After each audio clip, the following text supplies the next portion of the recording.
That for me is the first time I had seen black men represented in TV.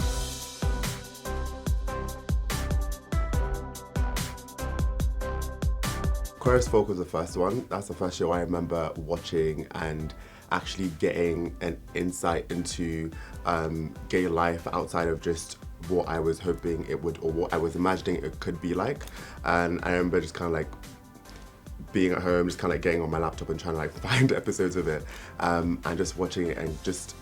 kind of just going into that world and just kind of like almost experiencing it with them. And the second was Noah's Ark. That for me is the first time I had seen black men represented in TV, and that was something that was very, very important when I was growing up. That was a lot harder for me to find online than Queer as Folk, but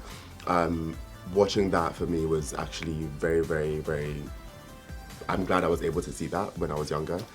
because it kind of allowed me to just know that outside of what I was experiencing by myself in my lonesomeness, there was a world outside that existed that people could actually thrive with community, and that was really great for me to see. For me in particular, growing up and just throughout, there's not a lot of gay shows or films I've seen, but there was a short one I've seen called Wonder Kids. I was very sporty and very much into me football. Obviously Wonder Kid, the film was, it was a guy, the concept of it, he was a professional footballer, he'd come out, well he hadn't come out as gay and he was struggling with it, and obviously the way football is, it's very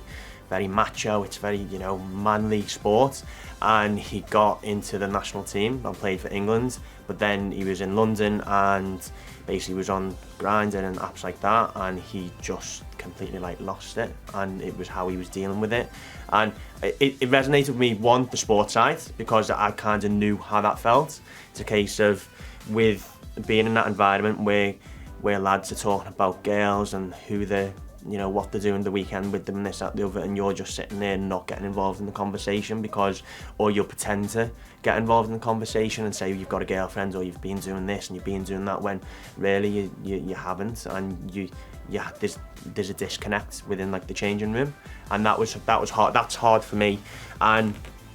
in sports in general, I think it's like that, and it's very much with football. We're getting there, but it's a very slow process. And a film like Wonder Kid, it was for me something that I was like,